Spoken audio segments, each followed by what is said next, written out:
السلام عليكم، ازيكم حبايبي؟ عاملين ايه؟ يا رب تكونوا بخير. النهارده ان شاء الله وصفتنا جميله ولذيذه لاولادنا. هنعمل مع بعض كيك النايتي بكل سهوله. فاكرين الكيك النايتي بتاع زمان؟ هنعمله في البيت بطريقه سهله واقتصاديه جدا، وانضف واحلى بكتير من بتاعه بره، وبكميه وفيره كمان. وهنعمل الكميه الحلوه ديت ببيضه واحده بس، يعني هتوفر معاكي وهتعملي حاجه نظيفه لاولادك في اللانش بوكس. ممكن تنفع معاكي، جميله جدا جدا.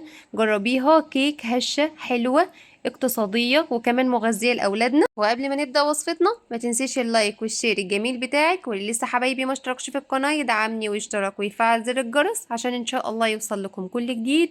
ونبدأ بسم الله وصفتنا الجميلة السهلة البسيطة، وكيكة النايتي بكل سهولة. نسمي الله ونصلي على الرسول ونبدأ مقاديرنا.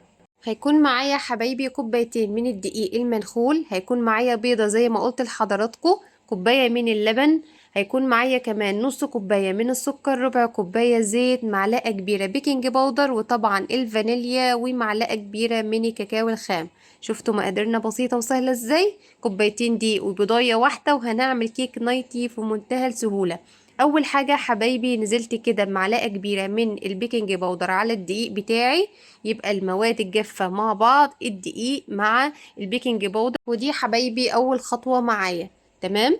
بعد كده يا حبايبي هبدأ كده اضرب السوائل مع بعض. هحضر كده بولة بالشكل ده، وهنزل بالبضاية بيضة واحدة بس زي ما قلت لحضراتكم، ونزلت بالفانيليا ونص كوباية من السكر.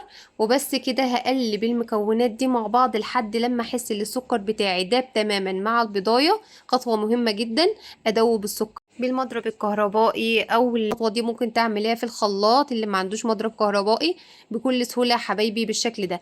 اول ما الخليط معايا يبقى لونه ابيض كده ويفتح، وكمان الكميه تزيد شويه، بصوا بالشكل ده حبايبي اللهم بارك. الكميه زادت اهي، عملت فوم معايا البضايه الواحده مع نص كوبايه سكر مع ذره الفانيليا بالشكل ده يا حبايب قلبي، لحد لما ابيض والسكر اختفى تماما. تستعجليش في المرحلة دي، ممكن تضربي البيض مع السكر لمدة كده من 7 ل8 دقايق لحد لما اوصل للنتيجة المظبوطة. واتأكدت ان الخليط ناعم مفهوش حبيبات سكر بالشكل ده، يبقى خطوة مهمة جدا في نجاح الكيك بتاعنا. تمام. ده شكل الخليط المظبوط، قوام كريمي فاتح، حبيبات السكر اختفت معايا. بعد كده يا حبايبي نزلت بربع كوباية من الزيت وكوباية من اللبن. اهم حاجة حبايب قلبي تخلي بالكم ان الزيت بتاعي يكون نضيف، تركاية مهمة جدا لطعم الكيك بتاعنا. يبقى كده نزلت بالبيضة على السكر على السوائل الزيت واللبن، وقلبتهم مع بعض. واخر حاجه نزلت بيها حبايبي كوبايتين من الدقيق المنخول، وهنا انا استخدمت المضرب اليدوي بايدي كده لحد لما الدقيق يدوب تماما، يبقى معايا خليط ناعم بالشكل ده. بصوا عامل ازاي، ده القوام المظبوط بتاع الكيك.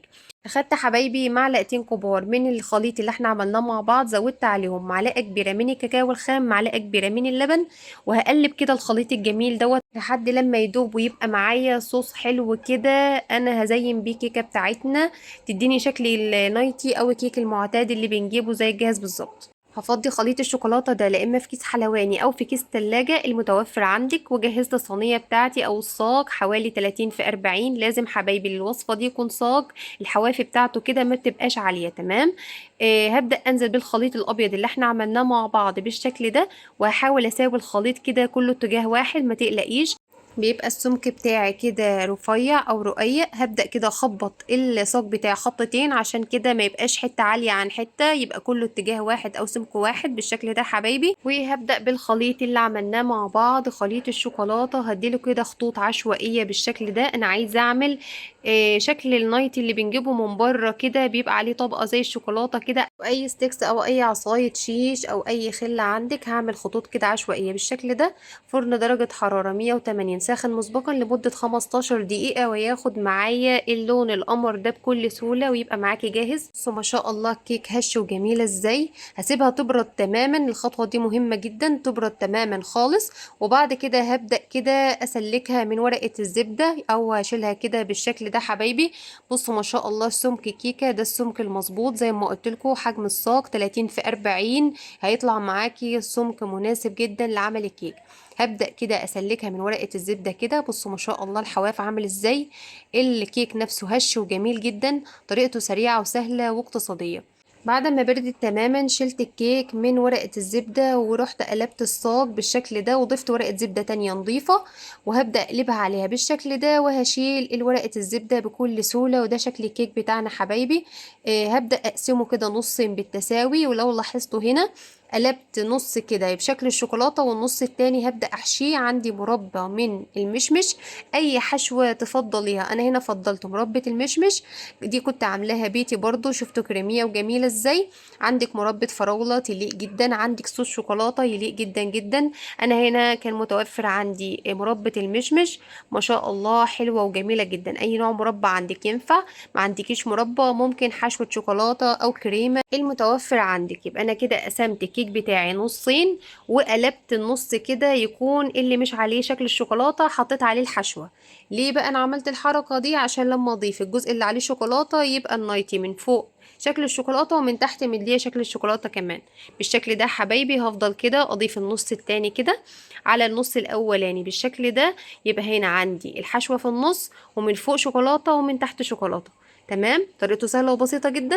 هبدأ الوقت كده اساوي الطروف بالشكل ده. هقطع الطروف ديت عشان تبقى معايا التقطيعة مظبوطة، تديلي بالظبط نفس الكيك اللي بنشتريه من بره جاهز. هقطع الطروف بالشكل ده حبايبي، وفي النص كده بالتساوي بالطول. وهبدأ كده يعني بإيدي كده حوالي صباعين كده، انا بقيسها اهوت عشان يبقى كلها على بعض مديني شكل الكيك اللي بنشتريه من بره. بصوا في منتهى الجمال ازاي الكيك هش وجميل جدا. طريقته بسيطة وسهلة واقتصادية. عملنا القمر ده كله كمية حلوة ببيضة واحدة بس، يعني هيوفر معاكي. طريقته جميلة، الأولاد عايزين حاجة حلوة ممكن تعمل لهم الكيك ده. بلاش الكيك الغالي اللي بره وتبقى حتة كده صغنطوطة واحدة بس كده. لا، انت عملت كمية حلوة بمقادير بسيطة وسهلة، وكمان طريقته مغذية جدا. حشتيه مربى، حشتيه كريمة، حشتيه شوكولاتة، على حسب الأولاد ما بيحبوا. بس طبعا كيك النايت المعتاد بيتحشى مربى، فطعمه في منتهى الجميل واقرب واحلى بكتير للجاهز. طريقته حلوة وسهلة وبسيطة. ممكن كمان ينفع لاولادك في اللانش بوكس، ممكن يبقى معاهم كده وجبة حلوة جميلة خفيفة. ببيضة واحدة بس عملنا كيك القمر ده بكل سهولة. اتمنى تجربوها، وببيضة واحدة بس، طريقة سهلة وسريعة جدا. اللي عجبه وصفتنا ما ينسانيش في دعوة حلوة طيبة، وتكتبوا لي كده جربتوا وصفات ايه في الكومنتات. وان شاء الله الفترة الجاية هنعمل وصفات احلى واحلى. متنسوش تدعموني يا حبايبي باللايك والشير والسبسكرايب، عشان ان شاء الله يوصل لكم كل جديد. اشوفكم ان شاء الله في وصفة جديدة بفكرة بسيطة وسهلة واقتصادية في مطبخ ميرو. دمتم في امان الله ورعايته، والسلام عليكم ورحمة الله وبركاته.